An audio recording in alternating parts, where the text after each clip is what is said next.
இயேசு கூறும் வாழ்க்கை விதிகள். கொலை செய்யாதீர், பிறரை கொலை செய்பவன் தண்டனை தீர்ப்புக்கு உள்ளாவான் என்ற கட்டளையை கேட்டுள்ளீர்கள்.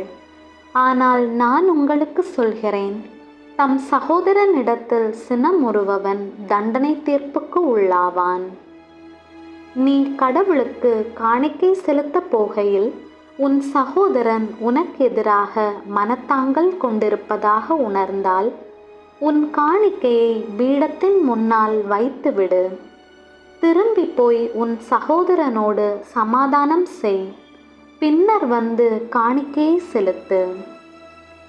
திருமணம் புரிந்தவர்கள் ஒருவர் ஒருவருக்கு உண்மை உள்ளவராயிருக்க வேண்டும் என்ற கட்டளையை கேட்டுள்ளீர்கள். ஆனால் நான் உங்களுக்கு சொல்கிறேன், வேறு ஒரு பெண்ணையோ ஆணையோ உள்ளத்தில் விரும்புகிறவர்கள் உண்மையற்றவர்கள் ஆவர். அயலாருக்கு அன்பு, பகைவருக்கு வெறுப்பு என்று சொல்லி உள்ளதை கேட்டிருக்கிறீர்கள். நான் உங்களுக்கு சொல்கிறேன், உங்கள் பகைவர்களை அன்பு செய்யுங்கள், உங்களுக்கு எதிராக செயல்படுவோருக்கு நன்மை செய்யுங்கள்.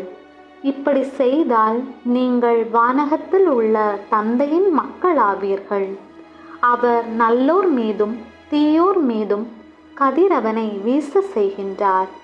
நீதியுள்ளோர் மேலும் நீதியற்றோர் மேலும் மழை பொழிய செய்கின்றார். உங்கள் பகைவருக்கு அன்பு காட்டுங்கள், அவர்களுக்கு உதவி செய்யுங்கள், அவர்களுக்கு தேவையானதை கொடுங்கள். திரும்ப கொடுப்பார்கள் என்ற நம்பிக்கை இல்லாவிட்டாலும் கொடுங்கள். கடவுள் உங்களுக்கு கைமாறு செய்வார். நீங்கள் அவரின் மக்களாயிருப்பீர்கள். ஏனெனில் அவர் நன்றி கெட்டவர்களுக்கும் கூட நல்லவராயிருக்கிறார். அவரைப் போல நீங்களும் இரக்கமுடையவராயிருங்கள். பிறருக்கு தீர்ப்பிடாதீர்கள், கடவுளும் உங்களுக்கு தீர்ப்பிட மாட்டார். யாரையும் பழிக்காதீர்கள், கடவுளும் உங்களை பழிக்க மாட்டார்.